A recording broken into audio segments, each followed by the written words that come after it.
one time I remember I asked Marisol, I was like, do you know anybody that like does cool outfits, but it's like not their thing? Like they don't do it on Instagram. She's like, everybody just does it on Instagram. Like there's nobody who just does it. But I feel like you, Ro, just actually do it. Like you'll do Thank stuff in you. real life that you don't really see on the internet. Like you're not like making a Thank big you. deal out of it.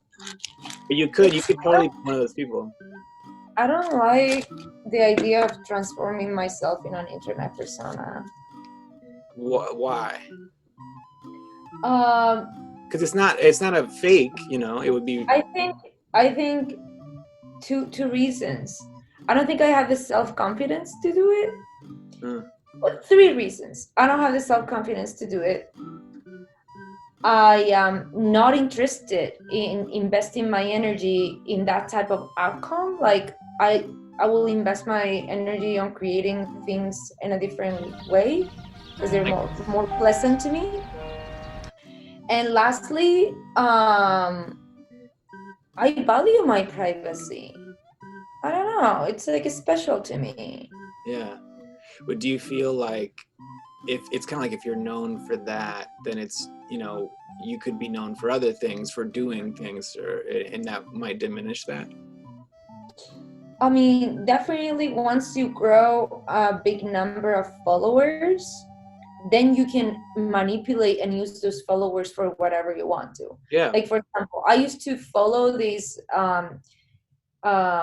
Instagrammer influencer yeah. because she will talk a lot about recipes and things that you could eat if you had PCOS. What is And that? PCOS is polycystic ovary syndrome, which I do have. So I Okay. was very interested on that. And then she had a fucking mental breakdown because actually she's like obsessive compulsive and she has a problem with food, Okay. like a food disorder. Yeah. And talking so much about diet culture, even though it was applied to her health, was affecting her. Yeah. She decides to change gears completely, and Interesting. now her Instagram is not about food anymore. It's about dogs of her, like pictures of her dog Uh-huh. and interior design. And I'm like, okay, I'm getting the fuck out of here. I'm not interested. Bye. I'm not following you anymore. Yeah. But 350,000 people stayed with her, and That's it doesn't matter. yeah. She can post about interior design even though you were there for the food, and people like it because a lot of people, they identify you as a friend. Yeah. They think Right. you're part of their circle. You kind of know them after a while. Yeah. Exactly. Like they run into you, and they're like, I know you, Yeah. you know. Yeah, and I think some of So that is, I think you do know them a little bit, like more than, you know, before. absolutely, and that is what I don't want. I want to choose who enters my life Yeah. because I think my privacy is a treasure in a way. But like I said, I wouldn't want to invest so much energy on outfits. It's just like, it doesn't interest me that much. Do you like when I don't see you, are you in like sweatpants? Because I feel like every time I see you, it's like a pretty good outfit. But is it I hard to try maintain that every day? I try my very best to have a cute outfit even when nobody sees me because it directs my emotional well-being in such a direct way I can see that that. if I'm not wearing cute clothes, I'm like I feel like a mess. Yeah.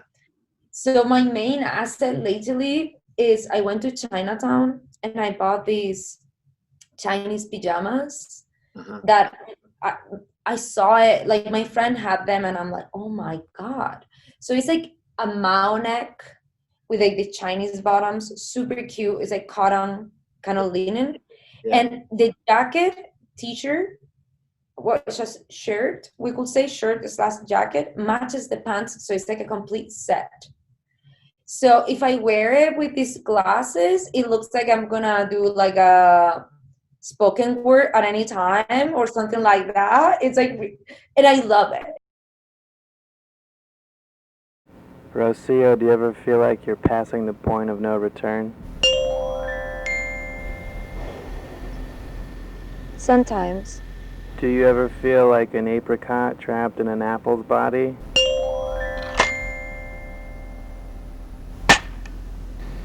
Sometimes. Do you ever feel like you're constantly shouldering the weight of a giant inverted bell? Each and every day, Ryan. Each and every day. I was telling Bert the other day that I will make a great millionaire because we have this tradition in Spain with the Christmas lottery, Okay. and so everyone and their mothers in the country buys this lottery for Christmas. So Okay. you grow hope, you grow hope that you're gonna make it.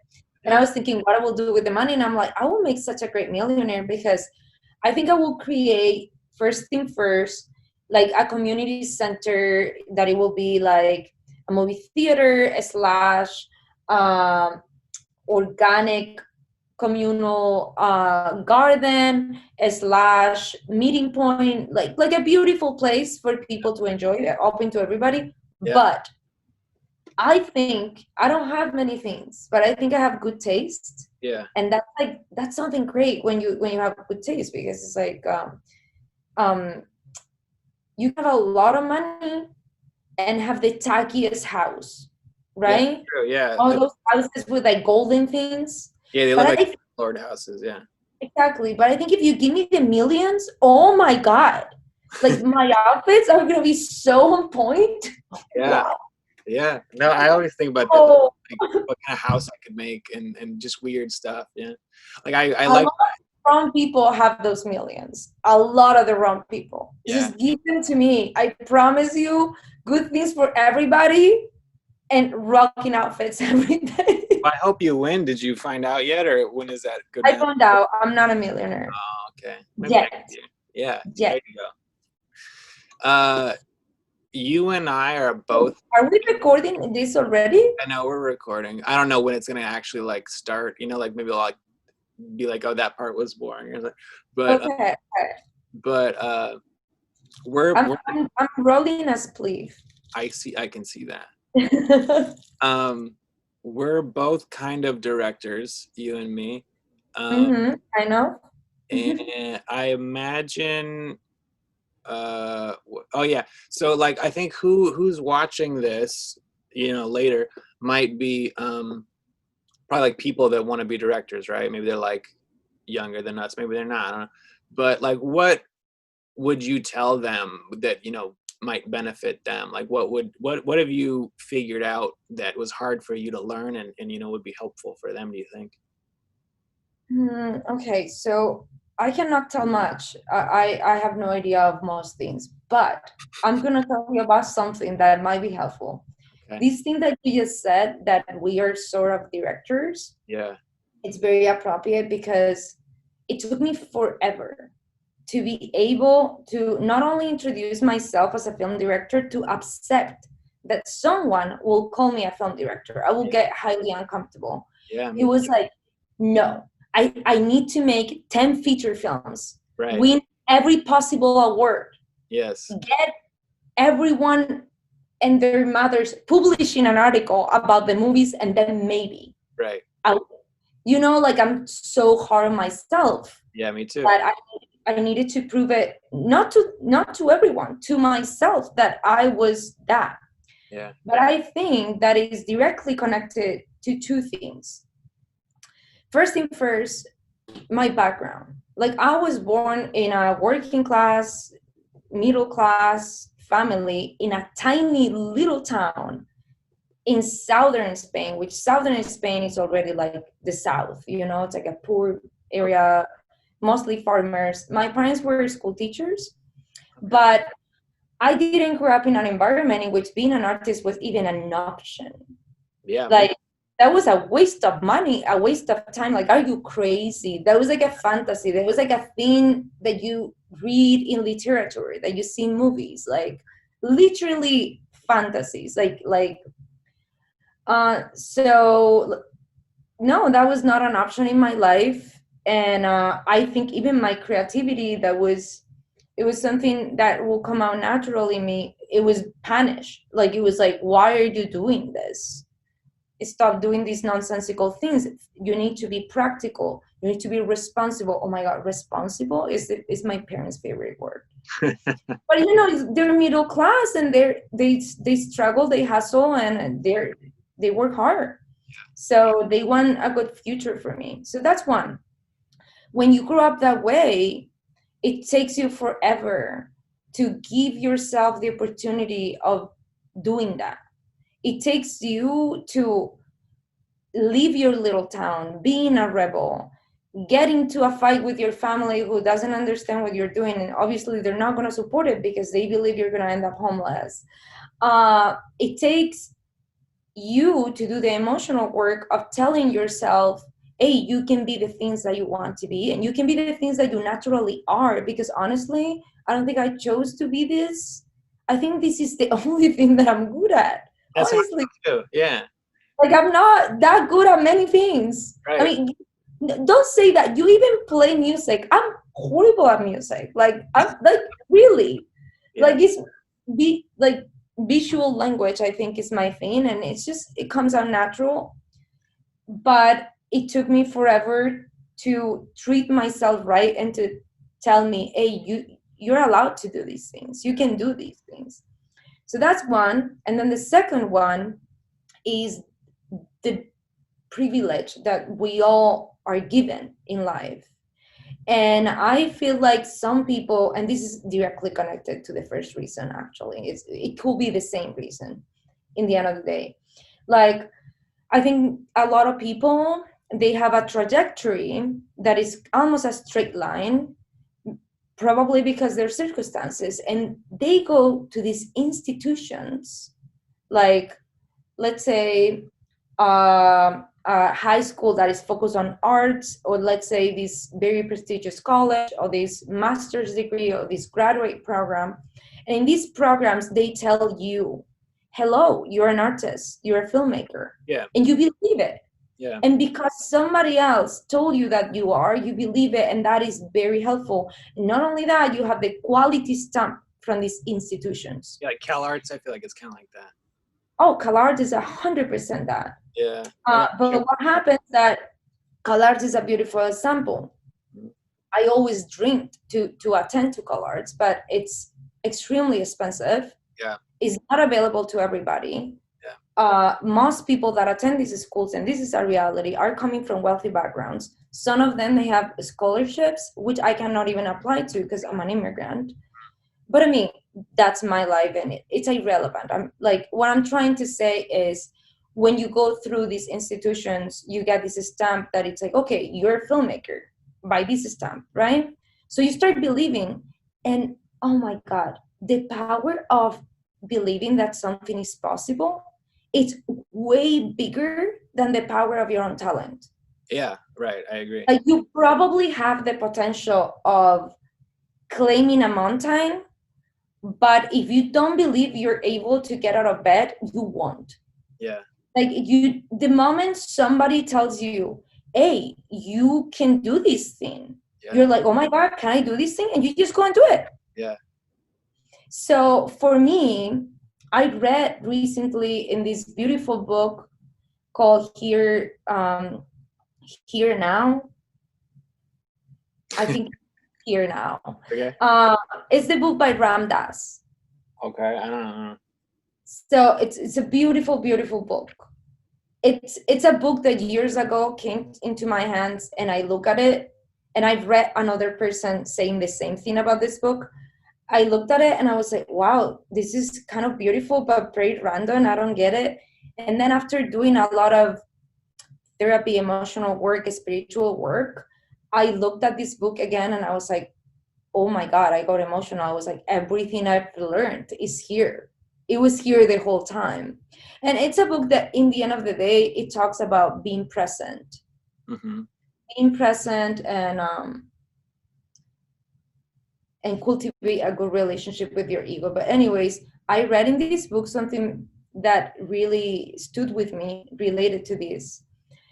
And in one of the pages, it says, you cannot rip off the skin of the snake. You need to wait until the snake wants to change the skin, right? Yeah. Meaning, things are going to happen when they need to happen. And for some people, because of the background in which they grew up, because of their economical circumstances, some people probably they get a degree in color arts when they're 25, and then they're ready, and then they know it, and then they're going to go and get it.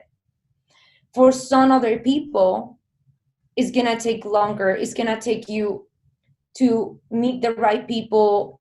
Those friends are going to take you places. You're going to get a job that is going to give you a little bit of money, that you're going to buy a camera, and probably it's going to take you 15 years more, but you're going to get there.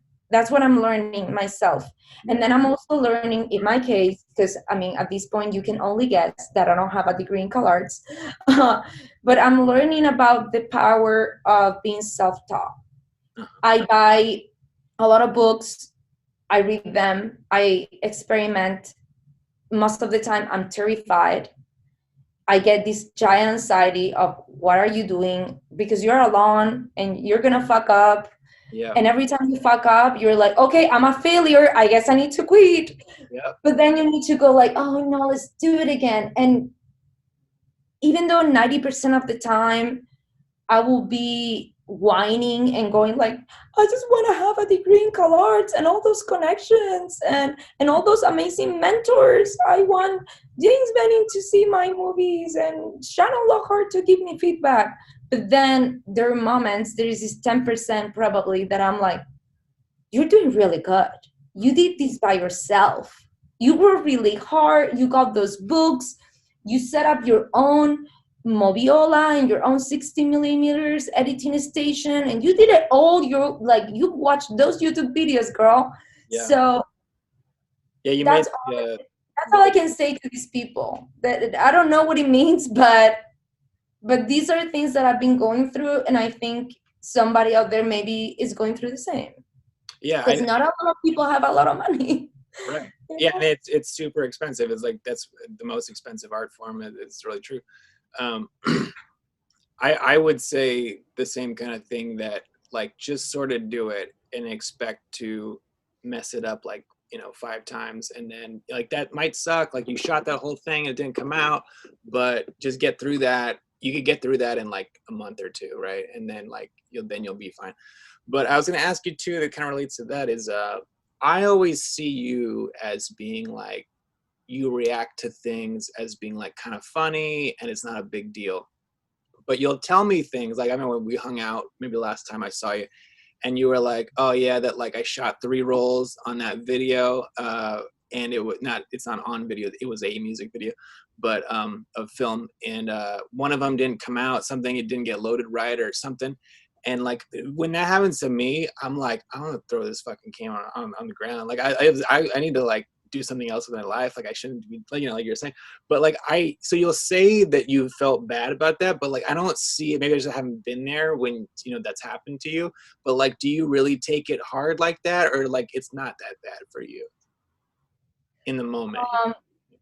I have a lot of moments of being really hard on myself. Yeah, 'cause I don't see that from you. Yeah. Like I think I'm way more positive to others. Like I think I know how to see the beauty in my friends and the people around me, and I'll be much better on encouraging you to do crazy things than on doing those crazy things myself. Yeah. And I think in a way, being like, something that we have talked about before as well is like creating collectives. I think being part of a community is also positive because of that, because we have a tendency of being really hard on ourselves, but then you're going to have a colleague or a friend that is going to tell you, no, you're doing fine.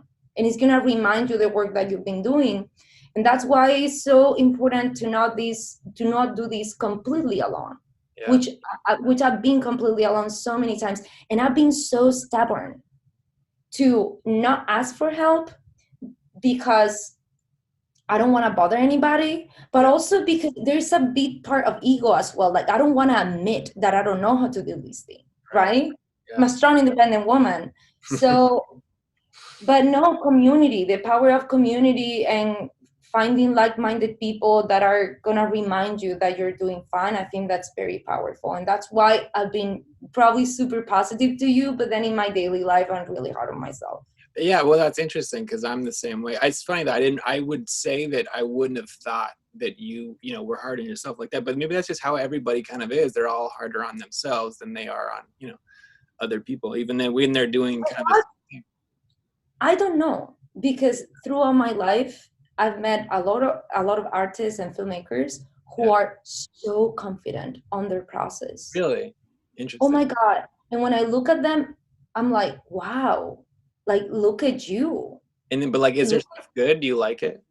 oh, I think, I mean, as soon as you don't turn into a jerk Yeah. and you're not an asshole, and it's beautiful. It's beautiful to see that power of like believing in your journey and just going for it. And but I think it's absolutely related with these things that we were talking about, your childhood and your process, your circumstances.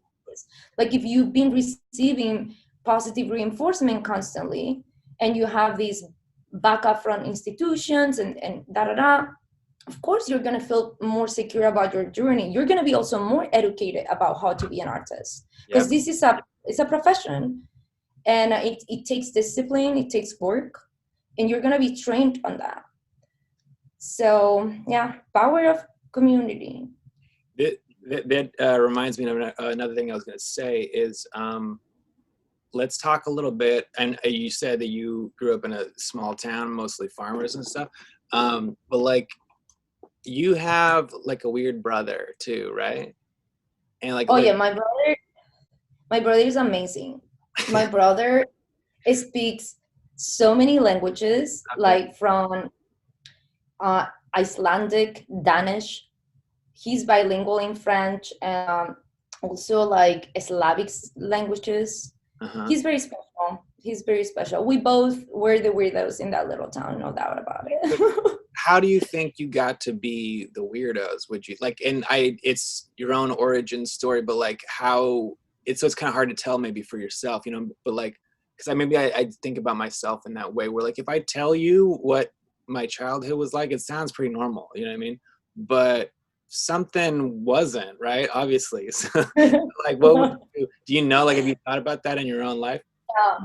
So, okay, in my case, I think the genetic combination of my parents is very dangerous. That's number one.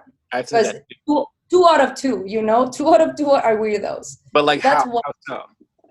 But then my parents, they're not weird at all. My parents are normal people. Yeah. They don't have a special cultural interest. Right. They never listened to music. When I was growing up in my house, never a record, you know. Yeah. I was very into music, and that was like weird for them. In general, they're normal people, sweethearts, you know. Yeah. But there was something there that my parents were school teachers. So the way I was able to express myself, or like verbally and when I would write, it was outstanding compared to most of my classmates whose parents were either illiterate, farmers, you know. So I think in that way, being in that little town, there was already a difference. We were already standing out naturally, and because of this circumstance that my parents were like the most educated in this circle, in this very small circle. Then I got out of there and I was like, oh my God, I like my parents are like the most just normal people, and I know nothing, and I grew up with no internet. Oh my God, like, Yeah. yes, when I got to college, adjusting to the world, it took me a lot because, you know, Yeah. we're children of the 90s. We didn't have internet. We didn't know anything. Yeah, that's interesting. So it's like, it was kind of like, because it was maybe that type of area where mostly farmers and stuff, that like that came into play. Because like my dad is an only child, and he kind of grew up in the country too, and like we didn't. We were like, you know, in a normal place. But I think it's sort of like that mentality of like, I have a job, it's pretty good. Like, you know, like, let's just be normal, you know. Well, it's like you don't know better. What You think you're doing better, and you're doing better. I mean, don't get me wrong. Being a farmer must be one of the most beautiful professions. Yeah, I could see that. And taking care of animals, that is beautiful. Yeah. It's gorgeous, and we need people like that. We need people that have a passion like that. I just again I just think this is the only thing that I naturally do good. Yeah. I mean, not even good enough, just like good, you know. Like it's But like all bad, but this is the best that I got. Is that what you'd say? but I have a very deep respect for every person that has any other profession. I have a deep respect for every person who has passion and love for what they do. Yeah, I agree. That is the most beautiful thing. Yeah, I just like that you like it, whatever it is. I have some trees here in the backyard of my house, and sometimes you need to trim the trees and do complicated things that I don't have the tools to do. So I call this gardener, and he comes and he talks to the trees. I like that. And he tells beautiful things to the trees. He speaks in Spanish, so I can understand him. He goes like, "Oh my God, you look so beautiful! Look at your flowers. You're like," and my heart melts when I see this guy having such a passion. He's so happy doing what he does. Yeah, that's so great. That's what it matters, you know. I'm not talking about the topic that we're talking anymore, but Yeah, that's it's okay. no, that's great though. I was gonna say real quick. I thought of people that could be watching this might be like, what if it's like a younger lady and she wants to be, you know, like a director? Is there? Because I don't even think about it. Like you probably know that I like involve a lot of women in my stuff, and you know, it's in a non-sexual way for the most part and all that. But like, is there anything that like I probably am not even aware of that like you would tell, you know, like a younger girl who was interested in doing this that like, you know, was hard for you or something you didn't expect or anything like that? If not, it's okay. It's definitely hard for us. It's really hard. Like, if you are, I mean, if you are queer, it's gonna be really hard. And if you are a cis woman and you're heterosexual and your partners are gonna be males, it gets hard too, because males, they have this tendency of like wanting to stand out in the relationship, not giving you the space that you need sometimes to develop your artistic career. And I had experiences before that my partners were not allowing me to grow, you know. I'm like, I had like male partners, and like, for example, I'm going to give you an example. So I made a feature film a long time ago. Yeah. And this feature film, a documentary, it's like a creative documentary, a little bit hybrid, but yes, very European, we could say, in that sense. And this documentary, I made it when I knew nothing, and I made it with some savings that I had from a grant, and I felt brave enough, I guess, to do it, but at the same time kind of like insecure, like you don't know what you're doing, right? Sure. And in order to do this documentary, I had a partner at the time who also was working in this industry, mostly as an editor and stuff, but he will do a little bit of everything. And I was like, okay, what about, do you want to be the DP of the movie? Yeah. Even though you're not a professional DP, but in this way, I offer you this amazing experience of like making a movie, and we were going to travel to New York. We were going to travel to this little town in northern Spain. And I was like, so we can do it together, and I trust you enough to do this. And I think it can be cool. Yeah. So he said yes, and we did it. Previously, this partner of mine will collaborate with this other friend of ours who also wanted to be a filmmaker, and he was like doing short films and stuff, and right now he's like an established filmmaker, we could say. Okay. And I remember when he was helping him, he wasn't like making a salary or anything. He will say, when they were working together, he will say, we're working on a project. I'm working on a project with my friend, da da da, even though he wasn't getting paid. Yeah.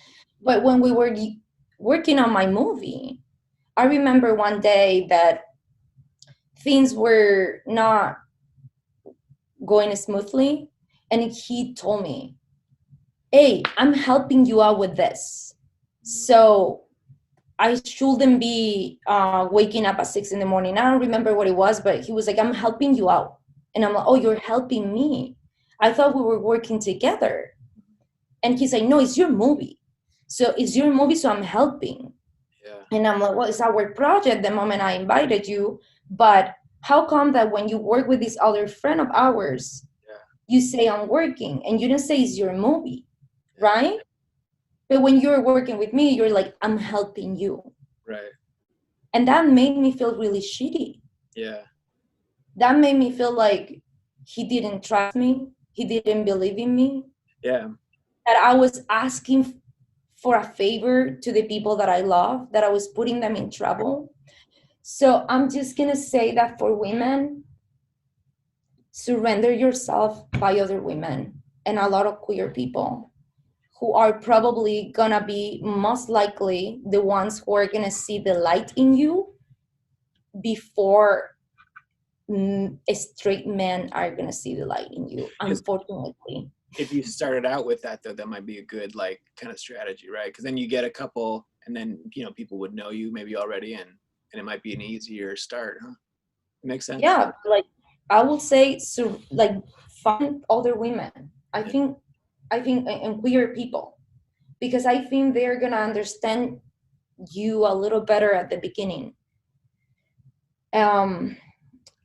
Yeah, it's hard. It's hard to give an advice in this sense, but that's my intuition. I didn't mention it, but like you've been in the position of reading or watching submissions for big time film festivals. I feel like pretty big LA Film Festival, right? Yeah, but also in the festival that I organize in La Ola, I also get to watch films and select them and do a curatorial job. I mean, we have programmers, but I work with them since I'm the director of the festival. Yeah. So the somewhat cheesy, but I think maybe could help some people. What would you tell people? Like, how can they, what would make it easier to get into a festival? Like, you as the person who has to watch all the submissions, like what should they do to increase their chances? These are really complicated questions. So first thing first, you need to make a good movie. Mm-hmm. And I truly believe that if you make a good movie, sooner or later, that work is going to be seen. But obviously, there are many movies that are in this in-between world, right? That it's a matter of taste. It's a matter. So what I'm going to say is, like, first thing first, you need to know what type of movie you're making. We cannot put all movies in the same drawer, right? You might be making a blockbuster. You might be making an independent movie because your budget is independent, but maybe the style of your movie is more commercial oriented, even though you didn't have a big budget. You might be making a really independent movie in which you're creating new forms of expressing yourself narratively or aesthetically. You might be creating an experimental film. And even within documentaries, there are so many genres and approaches. You might be doing, which I don't even believe in a difference in between fiction and what the so-called documentaries or nonfiction. Like, I think that line should have never been drawn. But anyways, it's in the world of festivals, sadly, it's necessary to know it. Why? Because if you are self-aware of the movie you are creating, you're going to be selecting the right type of festivals for your film. Like, it doesn't make sense if you make a super experimental film and you send it to Sundance. Sundance is not gonna be interested on that. Send it to Images in Canada. Send it to like others. Like, don't send it to Sundance. But if you make a very interesting independent film that it doesn't have necessarily a commercial intention, maybe send it to the San Francisco Film Festival, send it to South by Southwest. You know, like, you need to know. If you made a nonfiction that is very powerful, think about premiering in Vision du Rire in Switzerland, you know? Or probably if you made a really strange approach of the classic indie movie like Hammond Ray, go for Locarno. Like, you need to understand the festival landscape and the editorial line and what they're looking for in each of them to be applying to the right ones. So that's number one. Is there anything where it's like, oh, you made this kind of movie, here's like a list of the ones that might be into that type of thing, something like you can look at? No, the most intelligent thing is you need to make a list of your inspirations, movies that look like your film, and you're gonna go and you're gonna do a research of what festival screened this film, in which festivals these films got selected, and those are the festivals that are gonna work for you. And within the time, the more you know the industry, the more you're gonna get to know these things, just like in a more like, you're just gonna know. Yeah, that makes you sense. know, because You get to know the whole thing. you're just gonna know. But the beginning is find films that look like your film, but you need to be very honest with yourself, okay? Very honest. You cannot be making this type of film and believe that your film looks like this other type. You need to be so honest with yourself and look at the festivals that those type of films got selected to. So I would say that's the first step. Know where you're applying. Second step is choose a really good world premiere. Okay. So if you know that you've been so far in your career to actually have made something that is good, you're like, okay, this represents my voice. Like, this is it. Don't say yes to a small festival. Try your best to do your world premiere in a festival that is going to be benefiting your movie. Mm-hmm. And then from there on, you're going to be developing a really beautiful, like, festival journey, because programmers, they talk to each other. They spy on each other's programming, right? Okay. And programmers love premiering, Yeah. right? Because they want to be the ones that discover your film.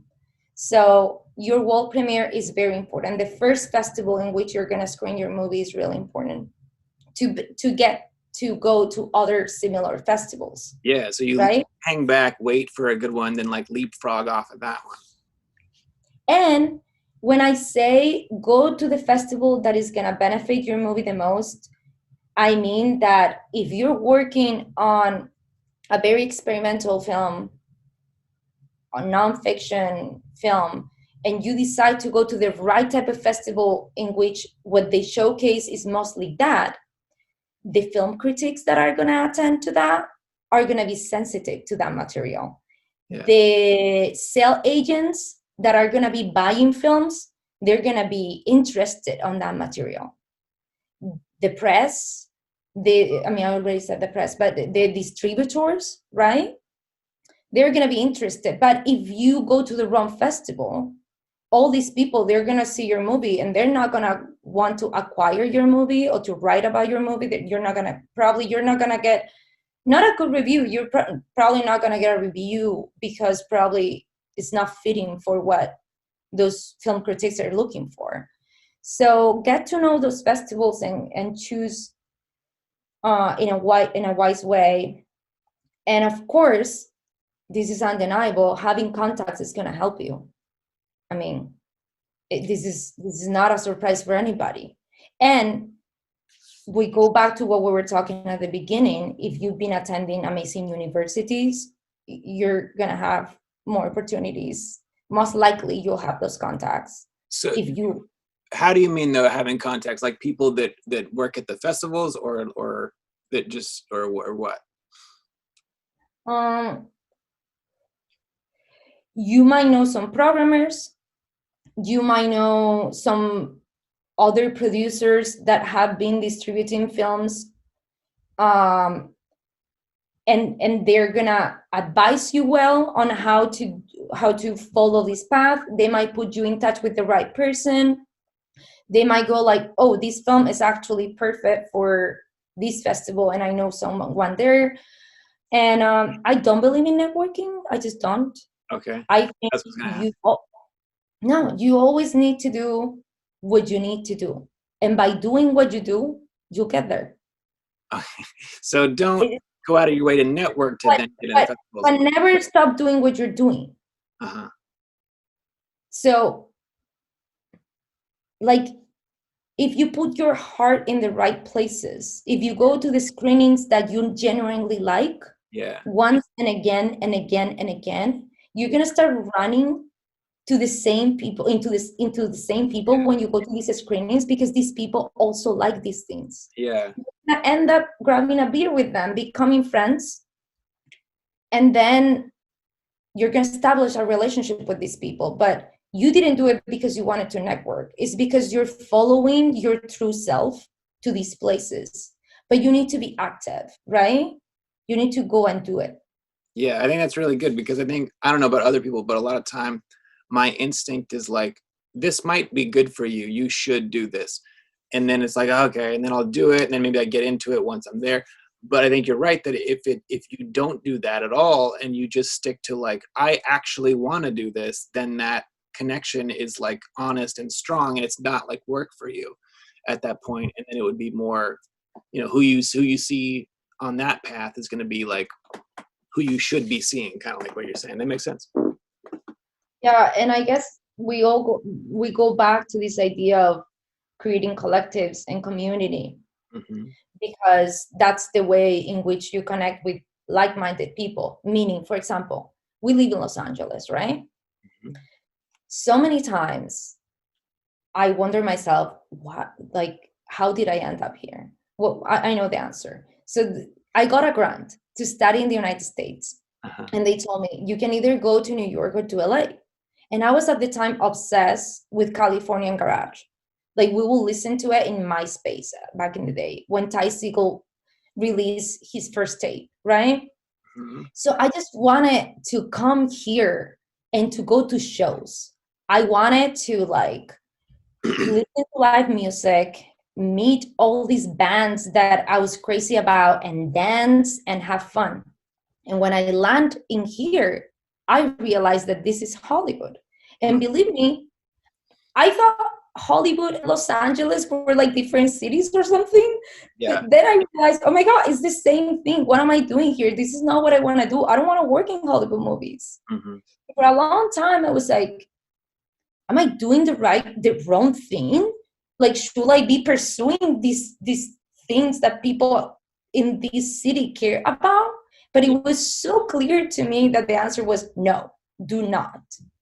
So I guess what I'm trying to say is, like, if you're making independent films or experimental films and your heart and your instinct is there, don't try to go to the studios. Don't try to make it Hollywood. Be honest to where your heart is, and you will meet the right people in such an organic way. Don't try that hard. Don't be dishonest to your own desires. Yeah. In my case, I knew it. I wanted to do experimental films. That's what it gives me joy. I enjoy it. I like indie films as well. And you just go to the Echo Park Film Center and you meet magical creatures. Yeah, that place is great. It's so like a friendly feeling to it. Oh my God. Like, I'm in love with Echo Park Film Center because I feel like it's a place that is not a snob at all. Right. Like, yeah. There are other places in Los Angeles that program amazing content and that I love. But the reason why the Echo Park Film Center has a special place in my heart is because they're not snob. Everyone is welcome. Yeah. Literally everybody that wants to make a film, no matter what, is welcome. They have a sense of community oriented to their neighborhood, all ages. If you're a kid, if you're 90 years old and you want to come here and you want to learn this, you're welcome and you're great. There is this energy, right? Yeah. I love it. I love that place. Yeah, no, it's great.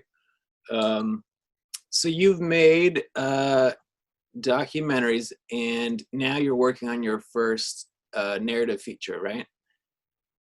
Yeah. And I know a bit about, what's it about, so we've talked about it. I read something recently that you're describing the area where these tobacco barns is, right? And this is in the countryside, right? And you said it was like children like it, but then it's like a teenage cage, the place. And I thought it was cool, like teenage cage. I know you mean, because I felt like that where I lived when I was a teenager. But maybe like if you want to talk a little bit about all that, like what it's about and what it's going to be like. Yeah, like you said, I have a background in which I work more with nonfiction and experimental. In fact, I just premiered this year like a little piece about tobacco barns, but it's like a black and white silent 60 millimeter film. So true, you saw it. Yeah. Thanks to you, because you lent me that camera to make that film. Exactly. But this feature that is coming up, that I was supposed to be filming this year, but because of COVID got pushed to next year. Somehow I started writing, and because you need to apply to grants to get the budget. When you apply to these grants, sometimes they're like, submit your script. So you need to write a script. And probably you want to work in a different way, but like probably you don't want to have closed dialogues. Probably you want to have a different way of writing that is more creative, that is more, but because you need to apply to these grants, you write the script. So somehow I ended up writing a script that somehow I ended up becoming a friend with. And this movie ended up being a narrative film. It wasn't an intention. I didn't want to necessarily make a narrative feature, but it's going to be an indie narrative feature. And yeah, like the main theme in the film, it's how when we are kids, we're able to feel free in little towns and rural areas, and we're able to see the beauty of that freedom. You can play, you can climb a tree, you can get in trouble, you're gonna make new friends if you're spending the summer there, and everything's gonna be pretty magical for you. But if you are from that place and you grew up there, and probably your childhood was fun, there's gonna be a moment in which you're gonna feel caged and you're gonna feel like you need something more. So this is a movie in which we see both the situations. It's like two parallel stories during a summertime. It's a kid that spends the summers. It's a kid that lives in the city and spends the summer vacation at his grandparents' house. And then it's a teenager who is from this place where the grandparents of this kid live. And she's like thinking that that place is not enough for her anymore. And they don't necessarily know each other, the teenager and the younger boy. No, they don't. But they have a common element that is gonna be some magical realism. There is gonna be some magical realism uniting them both. What is magical realism exactly?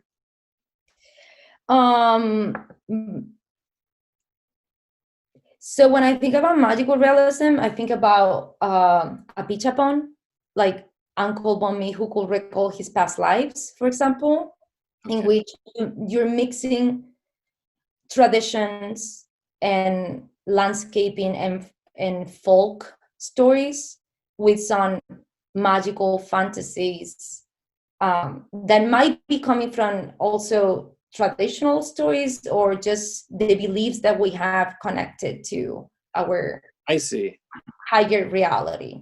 I mean, Totoro, My Neighbor Totoro, that's magical realism. Is the story of these kids, they move to the countryside, their mother has cancer.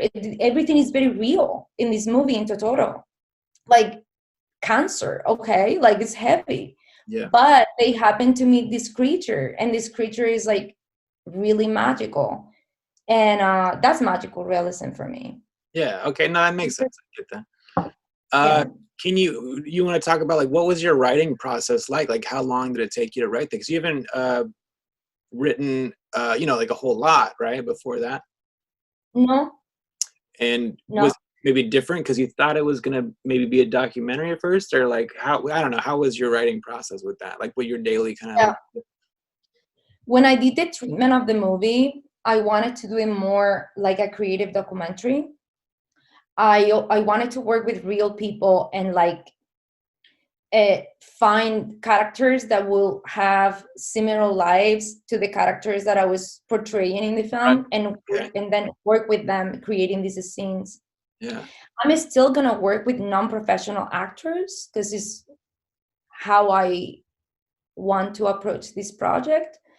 But yeah, at the beginning, the treatment was more like a nonfiction piece, and then it turned into a narrative piece. And the way I wrote the script is I got a lot of freelance gigs, like one after the other. I worked my ass off doing jobs that I don't like to do, and I can do, but they don't fulfill me.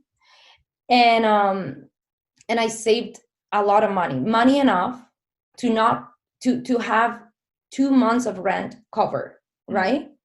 And then I was like, okay. And in this time, I'm writing a script.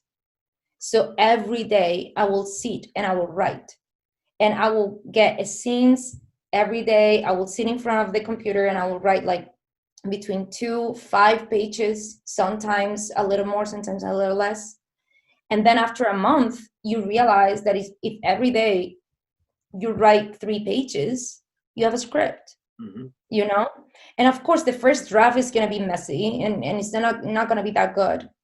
But in my case, what happened is that right when I finished this, it was the first draft of the script, I got a friend in Spain who is a producer. She works for a big production company, but we know each other from way before.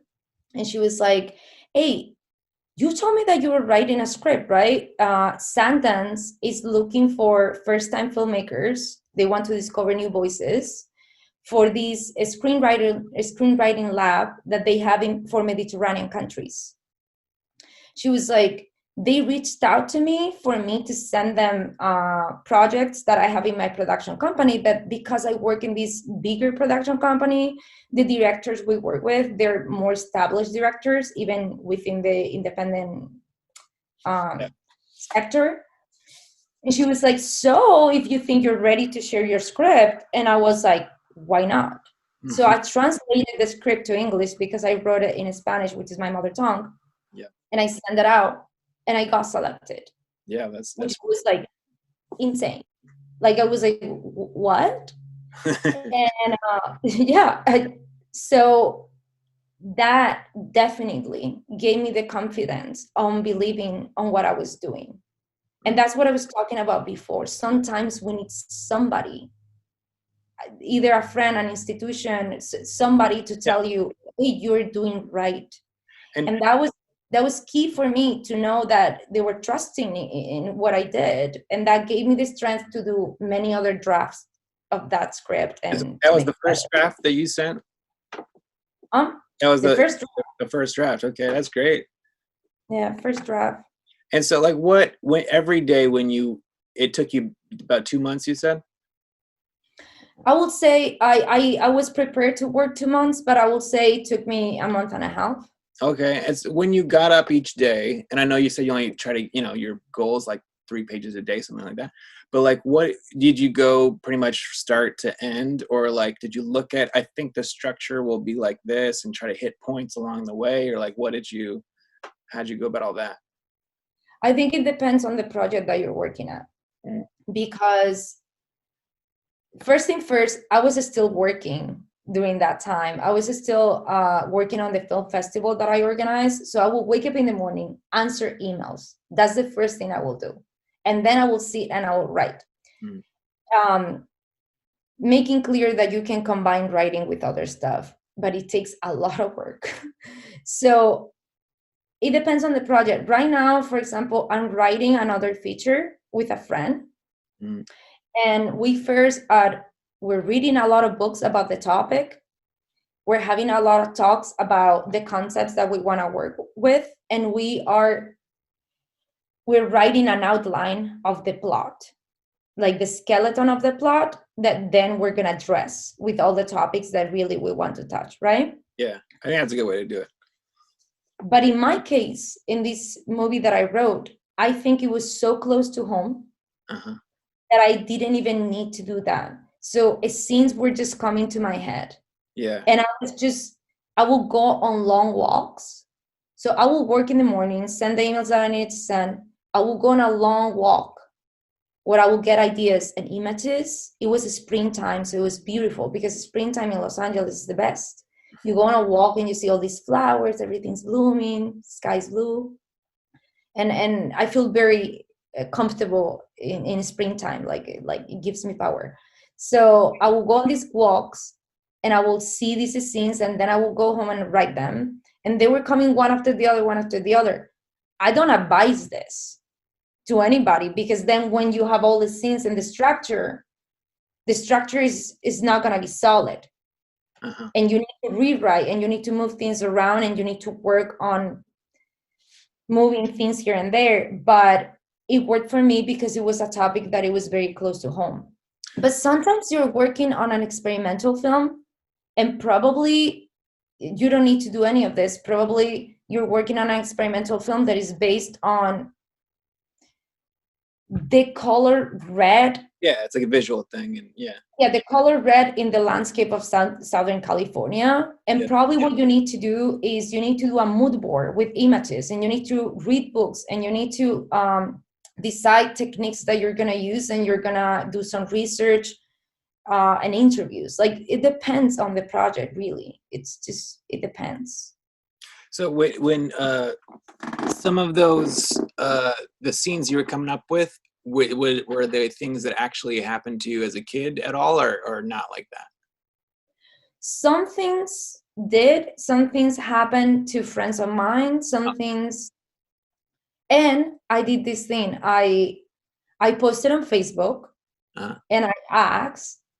I posted and I said, I'm working on a project related with people who grew up in little towns. If you're one of those, send me a DM. And I prepare a list of questions. And a lot of friends that I'm very grateful for responded those questions. And that really helped me to not do a self-centered movie, and to create a story that it was talking about all of us, right? Yeah. Like capturing a feeling, not capturing my feelings. Yeah. I think that's great. Yeah, because I think that was for that one. But I think that a lot of people, you have to write about something that you know about. But I think a lot of people will be like, well, this is kind of what happened to me, and it was interesting to me in the same way that like grandkids are interesting to a grandma, but it's like it's not necessarily interesting to everyone else. But so you have to have both. You do have to know what the F you're talking about, though. So I feel like that's in an interesting way to go about it. I like that, where it's on topic, and you do obviously know about it, but it's like taking, other people's similar experiences. I think that's awesome. That's a good way to do it. I think it's original. But I also think that every story is interesting. It depends the way you're telling the story. I disagree. Well, yeah, I guess so. Every single story is interesting depending on the way you're telling it. And if that story is true to you, that is going to be reflected on your work. Yeah. I feel like I've read other people's things, and it's like I feel like there's not enough conflict in it, and it's like, well, this happened to me, but that doesn't make it fascinating. But you're right, any story could be fascinating if it was written. But we also need to escape from the canon. Like, there is this canonic idea that you need conflict and then you need tension. And probably some of the most beautiful films that you have ever seen don't have conflict, because when you're looking on that film, it's some other type of inspiration or stimulation. Yeah, well, I feel like you could pull that off for like a solid 10 minutes, but I don't know if you could make a whole movie without conflict and it would work. I mean, maybe there's probably an example out there where that it does work. Yeah, also we can debate too about the meaning of the word conflict. Sure. Yeah. Because and this is very interesting. Okay, so I believe, oh my God, what I'm going to say is going to be very polemic. So I believe there is a huge problem with American independent films. Okay. I feel like most American indie films, they look the same. They're cookie cutters. So even though, like how would they look? That's the same. Like what's that type look like? I don't know how to put it into words, but I know that we all know what I'm talking about. And like they all look like cookie cutters. They all touch in very similar topics. They all structure their scenes and their storylines. It's just in a very, even the photography, like, and these, from my point of view, again, this might be polemic, but I think it comes from film schools. Okay. Like most people, they go to film schools and they learn how to make movies in this way. Yeah. And they study always the same directors. And they come to believe that this is the way. Yeah. These are my references, my canonic references within the independent American cinema. And this is the way you make the movies. Let's make them. And you try your best. I don't blame them. They're trying their best to do what they were taught to make. Right. But the result is that there is a huge problem. And this is something you don't see that often in Asia, Latin America, or Europe, where you can see author voices that are truly proposing new things. Okay, I like that. And I feel like in the United States, people lack, probably the problem is that back in the day, because I think 2020 has brought a few positive things, and this is one, but probably in the past it was quite difficult to access international cinema and to have new references. But now that internet, it's so available to us in so many ways, probably this is a beautiful moment for people to get self-educated and escape these mannerisms, because that's what it is. Film school mannerisms that you can breathe in the US independent cinema. And having conflict, right? That's a very, like, I feel like French filmmakers are not thinking about that much. Yeah. I don't know. No, I get all what you're. It's polemic. I feel what is polemic? Wait, I want to say one more thing that is important. Okay. Sorry. So another thing is the ceiling, right? Uh-huh. Most of the people that actually end up having the opportunity of making an indie film, which that's huge. Making an indie film, I mean, huge. You need to involve dozens of people, thousands of dollars. Yeah. Most of the people that cross that ceiling and they have the opportunity of making this, they're gonna be, for the most part, white, straight, I would say even males, but white straight people. Yeah. The thing is, like, there are people out there who have incredible visions about reality, and they have incredible new proposals that are never gonna be given this opportunity because their circumstances are never gonna offer them the chance to do it. What is the difference in between Europe and the United States? Europe offers public grants. We have governments that support cinema. We have a part of the government budget dedicated to cinema, right? Like we have institutes in each country of the European Union, or Latin America, or other countries that are supporting cinema in a direct way. Everyone can apply to these grants, everybody. So that, in a way, it's opening the window to diversity. In the United States, there is no support from public institutions at all, because we live in an extremely neoliberalistic economic system. So in order for you to make your film, you're going to need private investors that are believing in you. If you are a Native American woman that grew up in a reservation, or if you are a Black woman, or a queer Black woman, or a transgender Black woman that grew up in the suburbs, probably you have a vision that is unique and special and like groundbreaking, but you don't have the education, you don't have the economic means, you don't have the environment to actually get there. And that is a problem in the United States, along with the film schools. We don't have support for integration. So that is something that in other countries they do have it, and I think it is reflecting into the work that we see coming from other nationalities. That makes sense. Yeah, I'm not super familiar with how all the grants and stuff work, but that makes sense.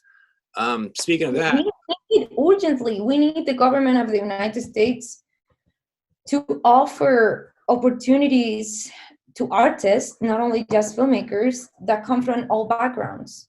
It's urgent. We cannot depend on just private investors. Who gets there? The rich people? It's like, I read this meme on the internet that is like, what do you need to make $1 million in music? You need to waste $2 million. You know what I mean? It was a meme, it was a joke, but it's so real. Yeah. If you already have $2 million to waste to make your first indie movie, probably you're gonna get the private investors. But what about if you never had it? Right. What about if the government gives you a chance? Yeah. You know? Yeah, no, that makes sense. Let's see, what was I gonna say? Speaking of grants, just because I think it's like an inspirational story, it's kind of motivational. Do you want to talk about like how your thing worked out? What thing? You got a grant for your movie coming up, right? Yeah. Well, I think making my first feature on my own with my own savings and my friends was very helpful, because I had an opportunity of proving that I could do that, right? Yeah. It's painful, but you did it. Right. And continuing the work by creating a film festival or making smaller pieces made me like,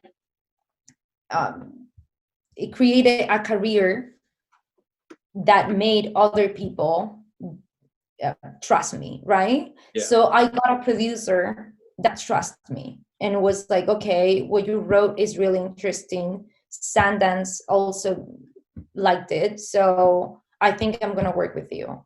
This producer, who has a company, and this company obviously knows how to apply for grants, we together applied for several public grants in Spain, because this movie is gonna be shot in Spain. We applied to regional grants. It will be like a state grants, national grants, and we got them. Mm-hmm. It took time, but we got them. We got public television, regional grant, autonomic, that will be the correct term, and national grant. And with all that money combined, we got the budget that we needed to make the movie, which is like a little bit over $1 million. And you said it's like television, so is that like also where like it'll be it'll be shown there later, like they have a? Not necessarily. Okay. But public televisions in Europe, they have a chunk of their budget to be invested in projects for development. Okay. Then another thing I did is I applied to a lot of labs, Uh-huh. developing workshops and things like that. And that definitely gives you visibility and helps you to get in touch with the type of people. Yeah. No, that's awesome. I just think it's good to hear that, anybody is able to do that. Cause like, I don't know, when you told me that, I was like, that's even a thing. Like, I just, it's great that you were able to do that. Maybe It will be harder in the United States. I was going to say, if you live in America, that might not be what happens to you, but it's still anybody's doing anything. I think is cool. I was going to say, you're still shooting, on digitally, right? For this. Yeah, yeah. I mean, unfortunately, my budget doesn't allow me to shoot Yeah. in film. I But get. also the style of the film, since I'm gonna be working with non-actors, You're gonna need a role a lot, yeah. I want to give them the space to improvise and work with improvisations. And when you're working with film, very limited. When you're working digital, you can do many takes, you can let them talk. So I thought it was going to be very positive for the process as well. Yeah, that totally. With that said, there is a part of the movie that I'm going to do in 16, just like a scene. Yeah. Why that scene? Or can you Because what happens in it? she's in psychedelics, so I thought it was. Okay, all right. Okay. Does your Bolex have that attachment where it can hold more film, the 400 thing? No. Oh, okay. I think when the moment comes, I will do a rental because we have the budget for that. Yeah. And I will talk with my DP and we'll figure it out. Okay. Yeah, that's kind of just for me. I was just wondering because that's a. But with the Bolex, even if you have the extra magazine, you will need the motor too, because otherwise the Bolex, it goes with the hand crack or whatever that's called. Yeah. Yeah. Yeah. It's not only loud, it's like it allows you to shoot X amount of seconds. So you need the motor that goes attached to it. Okay, so you can do that. That's like a different camera, or you can put that motor on the one you have. I have the SB.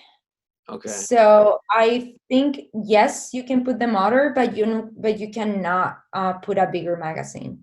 Okay. That's the RX5, I believe. Okay. And the SBM as well. Okay. Yeah, I don't really know the difference. But so would you say that you find the process of like, okay, you have to go out and shoot today. You find that fun? Like, is that like a good day generally, or what would, you know what I mean? Like, do you feel like it's like you're working? That's a beautiful question, because for the longest time, when I will go and film, I will tell to myself, oh, look at what you're doing on your free time, right? Look at you all cute doing these hobby, right? But yeah, you need to work on yourself and tell to yourself, no, this is work. This is your work. This is your career. You're working, and you need to take it as you're working. But that cannot take the joy out of you. Of course, it's work, but it's the work you want to do, and you need to enjoy it. In my case, I'm working a lot on it. Sorry. Okay. Someone called me on the phone. So in my case, I'm working a lot on enjoying this process much more, because sometimes what happens to me is that I get insecurities and anxiety, and that makes me feel very nervous about what I'm doing. So I'm not present. I'm not enjoying the process. And much more, I need to take your advice of take a sheet on the floor, which you can explain that example, and just like have fun with it. Yeah. Well, if anyone's watching this doesn't get that, it was that you should, go into something intentionally thinking, okay, I'm going to screw this up and do it. If you took a shit on the floor 10 times, then, it would probably work out for you at least by the 11th. And that's the basic thing. But people go into things thinking this has to be great the first time. and then you don't do anything. So this is a way to get yourself to do what you want eventually, soon enough anyway. But okay, I like that. So let's see, we sort of talked about that. I Okay. feel like perfection can be one of the biggest enemies of creativity. Yeah, for sure. This search of perfection. Yeah, because it's great, not perfect. Like good, not good enough. But if you get great, that's all you can hope for. And I feel like over time that sort of turns into perfection. Like people, you look back 3 years later, like, oh, that was like the best shit ever. Speaking of the best stuff ever, if you think of, if I say to you, like your best stuff that you've come up with, can you trace it back and reveal the process of how you got there? Like if you asked me, the picture behind you, that's what I would probably say is, conveniently right there, my probably my best black and white photo. And if you say, oh, what was the process of, like, how can I replicate the process so I can get my best stuff, I would say it's funny because I did the same process I've always done on every photo basically to get that one. And it was like when I was doing it, I wasn't like, here's the best one ever, like this is like I know it. It was kind of like, well, I thought of an idea that's I think is worth doing, like worth setting up and shooting, just like all the other ones, and it was like it turned out after that to be one of the best ones. But like for you, what what comes up? I don't think I have any sort of capacity of understanding what is my best or worst stuff. Like I don't know. I don't know what is my best, to be honest, or my worst. And it terrifies me to think about it. Like it really freaks me out to have to decide what is best and what is worst. Yeah. But all I can say is that the things that I've done that I'm the happiest with are the things that came out from me in an almost unstoppable way. Meaning, I wasn't trying too hard to do it. I wasn't trying to imitate something else. I wasn't putting too much thought into creating this thing. It's just, I needed to do it. And I just went and did it. Oh, and it was so good. Yeah. Like maybe even you were trying not to do it. Like that's the best stuff, is that it was just like you had to do it. I like that. Yeah, you just have to, and you just go and you do it, and I think it comes out amazing. It's like, okay, it's like, when people they don't fit beauty standards, but the way they present themselves, it's so loving to themselves that they become really attractive people. You're like, oh my God, this person is beautiful, and probably doesn't have the beauty standards necessarily, but you read it as beautiful. It's the same when you do something with this joy. Yeah. Oh, that joy is gonna live within that project. Yeah, I think if something's really good, you get the sense that they did they like it, or they like doing it, or that like they would have done that if no one else could see it. Like they still would have done the same thing. I feel like that's the Exactly. kind of like if you were alone on a desert island, that's still what you would do. Do you? And another thing is, like, a lot of people when they ask, when they are asked the question, why do you make films? A lot of people, they go like, because I want to tell stories. But the reality is that most of the times we do it because we want to live that experience. Yeah. Because we want to go through that process. So we go and do this thing because, let's say you make a movie about this with this actress that you really wanted to work with, and you're gonna do it on top of this mountain that you always wanted to go to. Mm-hmm. You're doing it because you wanted to get in touch with this human being that was fascinating for you, and you wanted an excuse to go to that mountain that otherwise you weren't gonna go. Right. So it's not to tell stories. Yeah. All the time. It's a lot. you hear telling stories a lot. And it's like, if you want, why don't you just tell a story then, like to your friend with your mouth, you know, like that you could do that if you really want to tell stories. Or But you can write a book. right, write a book. That's funny that you're right. You hear that a lot with just relating to movies. It's like, we're storytellers. Like, we're not. We're, you know. It's not true. Yeah, I like that. It's really not true. You're searching for experiences, and those experiences you're gonna share with others. Yeah. I'll put that one on that. So, what do you watch stuff now in quarantine, and where do you watch stuff? So I've been watching a lot of stuff in quarantine, like a lot. And normally, I like going to the videotheque. I Yeah. like supporting small businesses, and I encourage everyone to do it because it's a very special place. Videotheque And is we're in South Pasadena in California. yeah, Just for it's a video store that is organized by countries and directors. So that's all you need to know. yeah. And but I also have subscription to Criterion Collection channel, the Criterion channel, which is amazing. Movie, really amazing too.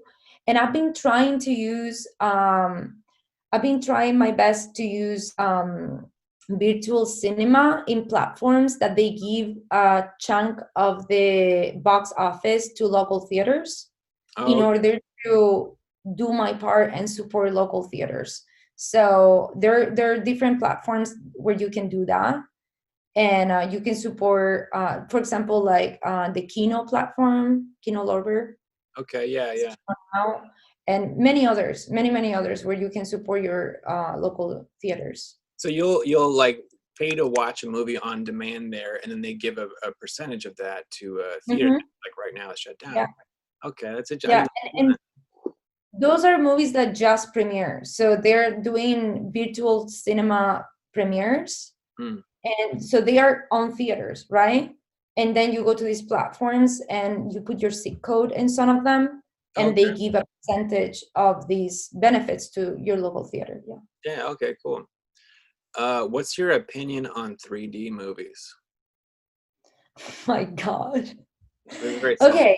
So I'm blind in one eye, and I was never able to see 3D. So I don't have an opinion. Right. I didn't think about that. I don't know. I didn't know if it was exactly blind in that. That's my question. My cliffhanger is what happened to your eye is going to be my last question I asked you, but we'll get there.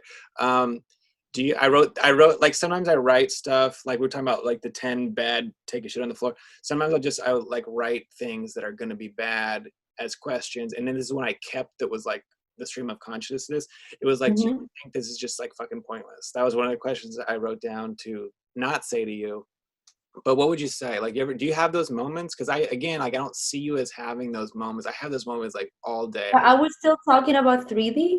No, it's just like making. It's so much work to make a movie. Do you ever go like, what am I doing? Like, this is a waste of my time. Absolutely. I think anyone that is sane, that is mentally sane, is gonna have those moments. Yeah. Anyone that have any sort of empathy for the world is gonna have those moments. Right. Because you only have one life and this amount of energy. Yeah. And you're like, where am I putting this energy? Probably I should be doing something that is directly helping others. I could be building a hospital right now with these two hands. Exactly. I should be a doctor. I fucked up. I should many times. But the reality is that when you calm down, you think, okay, Mother Nature works in mysterious ways, and we all have been given these gifts, these talents. And the people who need to do those things are doing those things, and you need to trust on those people. Yeah. And you have been given the gift of filmmaking. Do your best with it. Right. We would be shitty doctors is the thing. Like, we would make much better movies, and those doctors probably wouldn't make good movies. So it's like, what do you? Yeah. it's you yeah, but I feel that like this is sort of maybe unfortunate that this is what I'm good at, but like it's still the case. So like what are you gonna do? Like, you know, I like I'll put do you think on this sort of topic, do you think we're getting towards the end here, now it's getting late.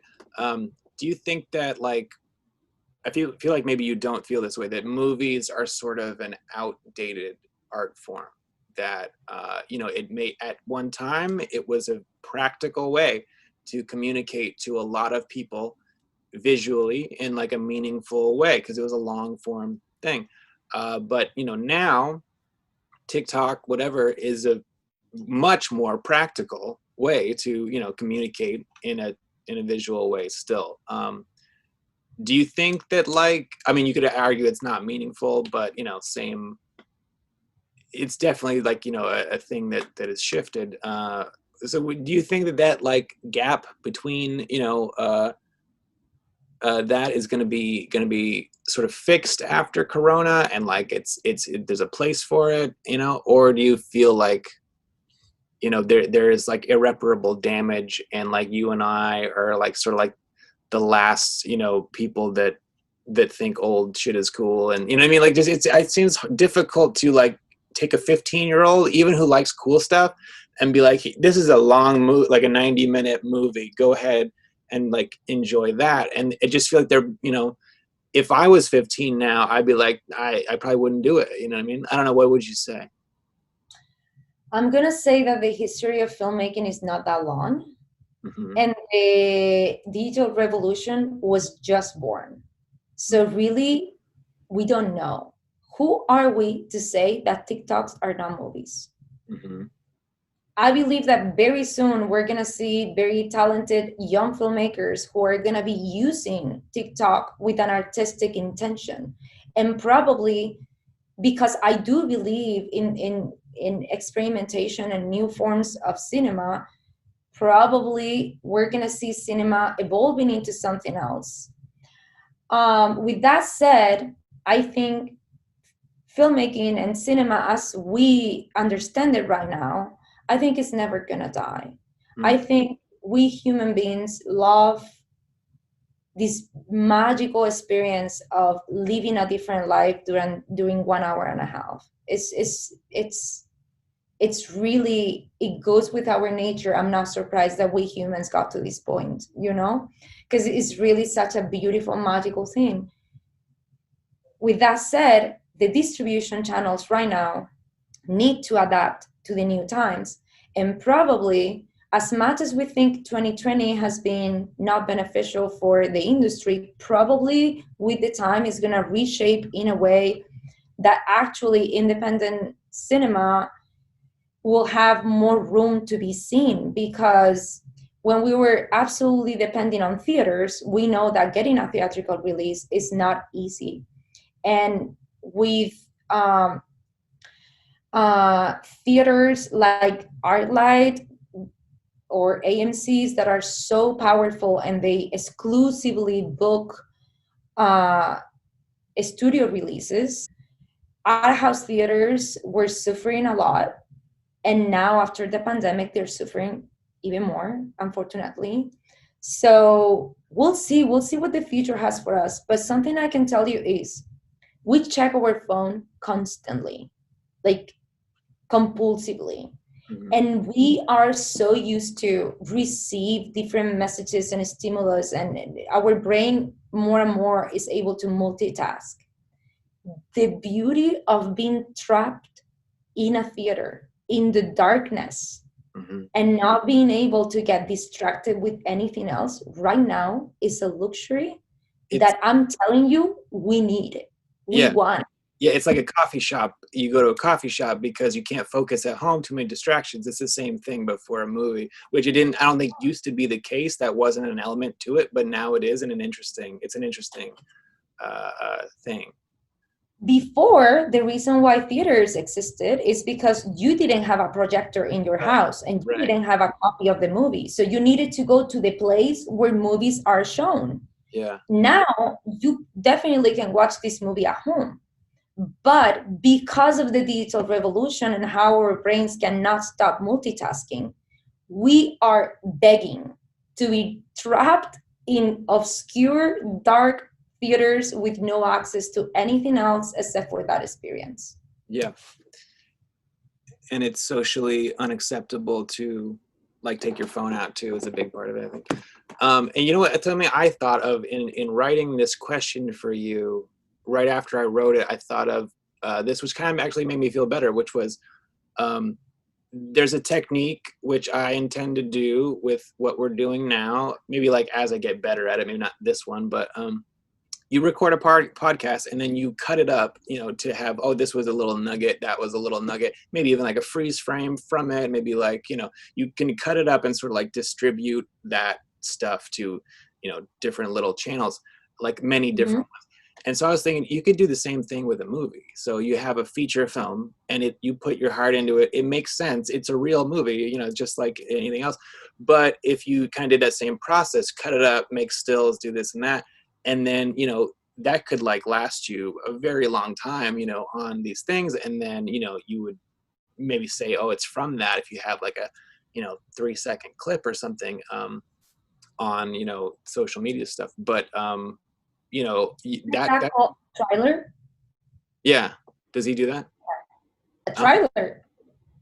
So wait, say that again? Isn't it that called a trailer? Oh, no, but I'm talking about like even smaller than that. Like, I mean, talking about like 3 seconds here, 2 seconds there, like just like pictures, you know, like going way farther with it, you know? Yeah. But yeah, like trailer, sure, but like. No, I feel like a lot of distribution companies right now, they have social media and they're using those marketing tools to promote the films that they acquire for their catalogs. Yeah. Yeah, no, for sure. But there's so many things on the internet that you need to have the right platform. It's like applying to the right festival.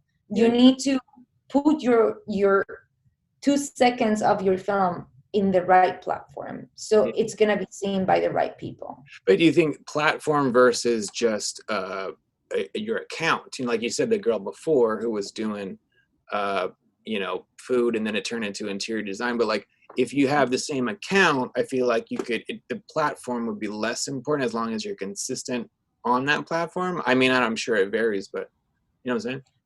Okay, so the other day I saw that I read an interview with Jenny Montero, which is a cartoonist illustrator that I really, really like. Okay. It's amazing. And I read an interview with him. I believe it's a him. Okay. And the question was, how important is social media for your work? Mm-hmm. From 1 to 10. And he said 12. Yeah. So absolutely, for certain artists, social media and the new tools that the internet are providing for us have been very useful. But the reality is that right now, the way the filmmaking industry is established and the way it works, because we cannot deny that it's an industry and it has a machinery inside. Yeah. Social media is not still a very important element in here. It can help you out to raise money. It can help you out to get funds, but it's not going to help you most likely to get to a festival or to be acquired by a sales agent. There is going to be exceptions, of course, but being an influencer is not the way you're going to get there. The way you're going to get there is working really hard, making a good movie. Yeah. So if someone came to you, you know, applying to be in a festival and they made, you know, let's say a good movie and they had, you know, 100,000 followers on something, and then like the quality of another person's movie was the same. It was also good. They're both really actually pretty good. And they, you know, they didn't have any followers. Would you be at all tempted to take the more popular one because, you know, you would draw more attention to the festival, or no? The reality is that I will never know the followers because I will never check that. Okay. that will never be for me a reference at all. Do you think other people check it though or not? I mean, I don't know. I think it might work in different ways. For example, Yeah. recently I was invited to work in the developing section, the work in progress section of this film festival in Spain called S8, S8. It's an experimental film festival. And one of the artists that were showcasing her work in the festival, it was Valentina Alvarado. Okay. And before I met her personally in this festival, and before I got to see her work for the first time in this festival, I will follow her on Instagram. And she had an Instagram in which she will post frames of her work process or little pieces of her work. And I already knew by the vibe of her Instagram that I was gonna like her work. Yeah. And she has quite a lot of followers. I mean, quite a lot, not too much. Yeah. But then it was when I met her in the festival and I saw her work that I was like overwhelmed by the beauty of it. I was like, this has been one of the best discoveries and encounters. She's a wonderful person and her work was breathtaking. Valentina Alvarado, that's her name. But I didn't think that when I was following her on Instagram. I was like, oh, this artist seems interesting. But that was about it. I needed to see her work. Do you think because you saw how, the full thing, how it's supposed to be presented, was why it had a bigger effect on you? Definitely. Yeah. Definitely. I saw her work within the frame of a festival where the audience was the right audience to absorb and understand her work and respect it, and she was given us the proper space and the proper context to present it. But imagine I've been following this artist on Instagram and I'm like, her work looks good. Yeah. And then I go to this festival and I see her work and I don't like it. Right. I don't mind if she has 300,000 followers. True. Yeah. Yeah. I don't mind it at all. It's never going to affect me. It's going to affect her if she does a fundraising campaign, for example. But that's about it. Interesting. I mean, I have no idea, okay? Like I said, all the universe is so new. Yeah. And that we don't know. But this is my current intuition at December 2020. In 2 years, this might change radically. Yeah. I think that if you can directly, sell as like your own distributor to, if you have that many people following you, then that is a big deal. Because then you wouldn't even have to apply to festivals. If you had that many, you could just be like, oh, I made this short. It's on Vimeo on demand. Here's the link if you want to check it out. And you could potentially live off of that. If you got that many, but it would be, I think, quite a bit. To be able to do that. This is interesting what you're saying, because a conversation that has been happening recently is a differentiation in between content and filmmaking. Right. Filmmaking is a form of art. Sure. That it's created to exist on its own. Right. You need to absolutely know what you're creating, like we said before, but your main goal with this thing is not to make money. Your main goal is to create the thing. Yeah, but you can't create the thing if you don't have food, But with content is different. If you're creating content, your goal is not to create the content. Your goal is to place the content in places that are going to give you money. It is different. Okay. Yeah. It's completely different.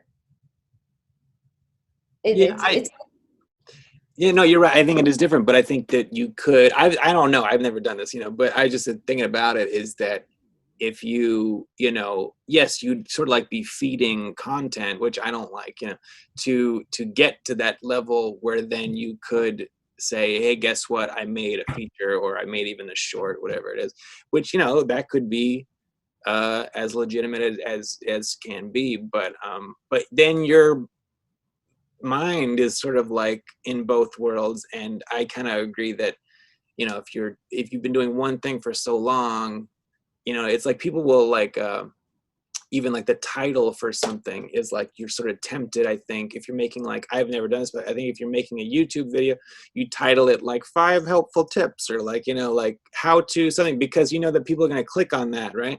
Because it's sort of like a promise to them, they're going to get something out of it, whatever. But so if you made then your movie, and your movie's like, you'd be like, and your movie's called, like flowers of something, and then it's like, why am I going to click on that? Like, that's nobody's going to click on that, like what does that even mean to them? So then it's kind of like, it's a different thing for sure. Yeah, I understand, but I mean, of course we need to eat, yeah, and of course we need resources to continue doing what we're doing if we don't come from a wealthy background or environment. And it's true that certain platforms are offering independent artists the opportunity of monetizing their art.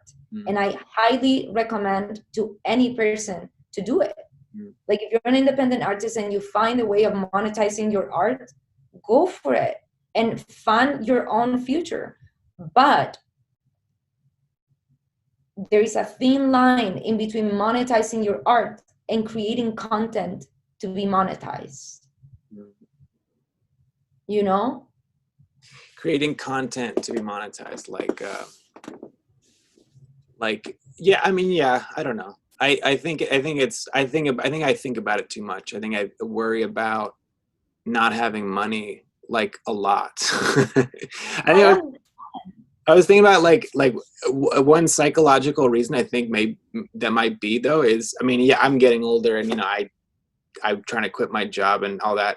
But I think even like as a child, like I remember because you talked about this, your parents, like my parents, my dad's a teacher, and very not artistic. Like, he's writing stuff now, but like sort of like all the weird stuff that I would do, this whatever, was not cool at all. It was like 1,000 to stop doing that. Like, I remember I had like a camera on him, stuff, he like put that away, like very serious.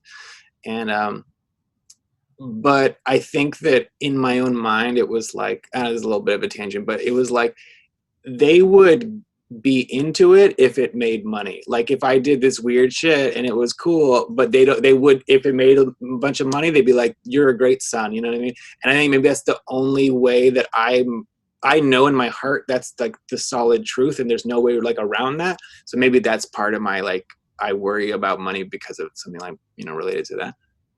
You don't even know how much I relate to this thing that you just said. Yeah. My parents are the same way, and they don't do it in a conscious way. Right. But they're not being jerks. It's just natural. That's what they know, and that's what I think is better for us. And when I made my first feature, my parents were so concerned.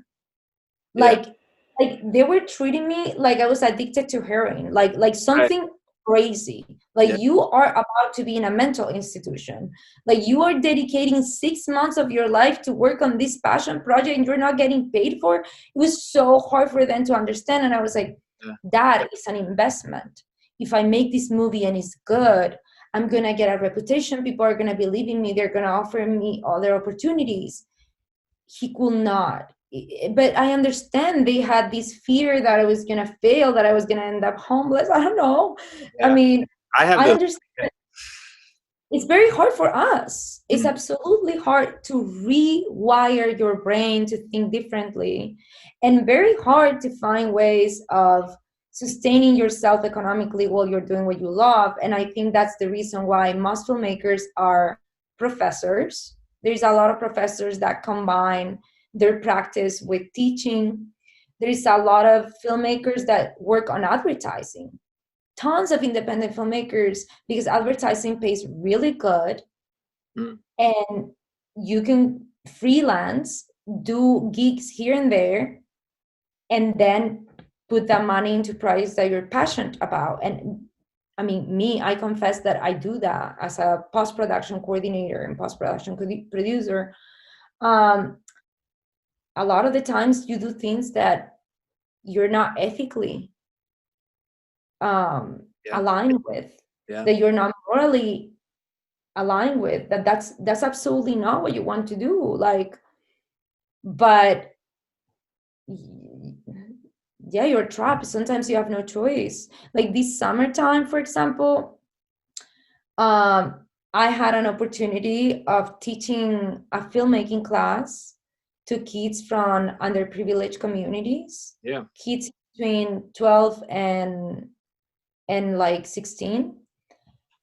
I was so happy. I was using my knowledge to teach these kids that otherwise wouldn't have the opportunity of learning filmmaking. Yeah. Sounds We great. had a lot of fun. It was really good, but my salary was really, really, really low. Yeah. And that was really hard for me. I was like, I just did something that I believe in, that I'm passionate about, but this is not enough to sustain myself. Right. So it's hard. It's hard. But I feel like most filmmakers, they combine their career with some other jobs. Mm. And some filmmakers, they're just rich, and that's that. Yeah, it's tough, man. So we got 3 left. Let's try to go fast so I won't keep you all night.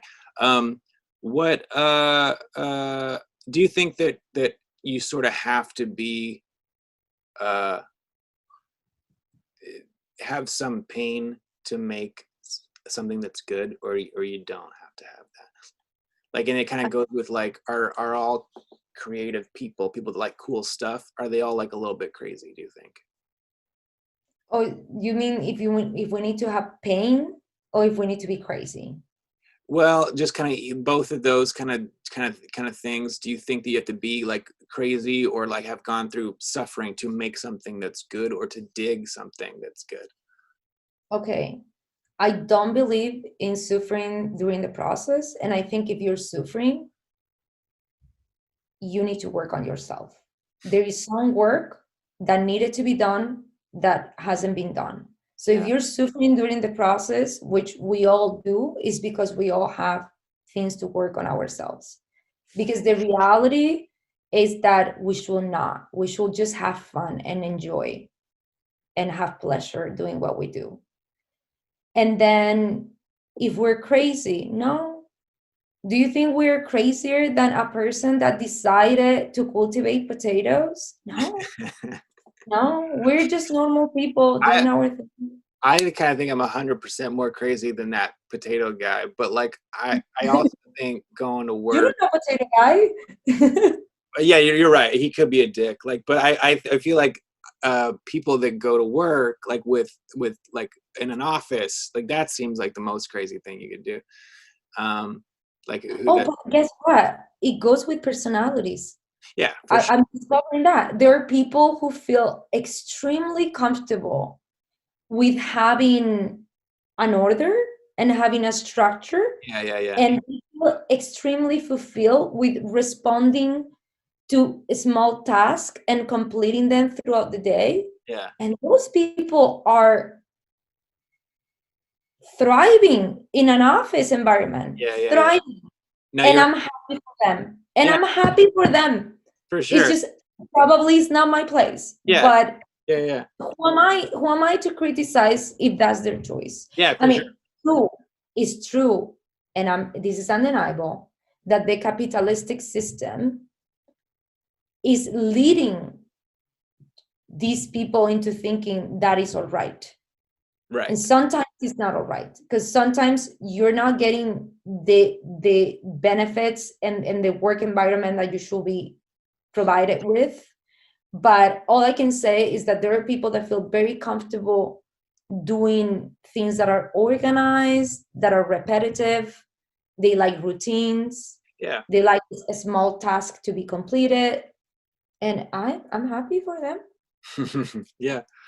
Um, what okay, so if you ask me what my favorite movie is, I tend to think like I would break that question into two categories or whatever, which is like I could answer like what I think is like maybe the most well-made movie, like the combination of the cinematography, the writing, the acting, all that. And I could tell you one movie, and then like a movie that just kind of hit me when I was like going through puberty, and like it always stuck with me and like that in my life. So for both those things, most well-made movie and, you know, something that really like hit you in your life. What, I mean, off the top of your head, it doesn't, you're not married to this, but what would you say for each of those? I believe that choosing our favorite thing is a very Western mentality. Uh, Like, again, capitalism is forcing us to do our top 10 or yeah, top 40, our favorite. And the truth is that everything that you encounter throughout your life is giving you something, even the bad yeah, things sure, are. So I'm not the best friend of this type of right. um, questions, but I'll do it. I'll do my best. So It could be probably you too. You can, you know, you don't have to. one, probably one of my favorite films, and probably I'm choosing this because I rewatched it recently, and it's very fresh in my mind. And it's not that original, but it's just so good. Probably one of my favorites of all times, combining all those things you said, is Okay. Daisy. Uh-huh. Yeah, one of my favorites as well. And one of my favorites. I wouldn't say my favorite. It's too difficult, right? But I just rewatched it recently, and holy shit, so good. Yeah. And then a film that created an impact on me um, when I was growing up. I'm gonna say that when I went to see uh, The Sky Turns by Mercedes Alvarez, which is a Spanish filmmaker. Yeah, I've never seen that. I think it was the very first time that it was very clear to me that I was watching a film in which fiction and nonfiction were completely mixed. Mm. Yeah, I like that. And I was fascinated by this new thing that it was happening in front of my eyes. I Yeah, was very young, and I didn't watch many movies. Well, I didn't watch many interesting movies growing up yeah, because I was living in a little town, like I said. The only video store that it was close by, it was a Blockbuster. yeah. We only had 4 channels on television. My parents, we were like middle class. No way they will buy me VHSs. Yeah. Like, it's something when a movie is playing on TV, you can record it in the VHS, which you're gonna recycle and you're gonna record on top of it for the next film. You know what I mean? Like Okay. classic movies. How did you get into it So, though, then? Like as a grown up?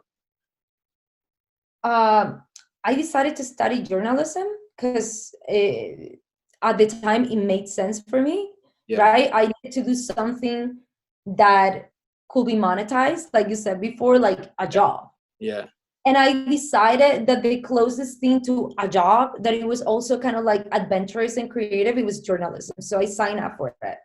And when I went to college, I was studying with the same people that were studying advertising and cinema. So what, cinema and television? It was cinema and television, journalism, and advertising. So mm, that was my first encounter with interesting films, because in college we had a videotheque, and you could go and watch films from different directors in different countries. And I was like, oh my God. yeah, So I spent a lot of time watching films there and discovering, and that definitely hit me hard. I was like, wow, I'm in the wrong path. I want to do that. yeah. I like that. But I feel like naturally, I always knew that the way I express myself is with images better than with anything else. Mm. No, not the way I express myself, the way I understand the world.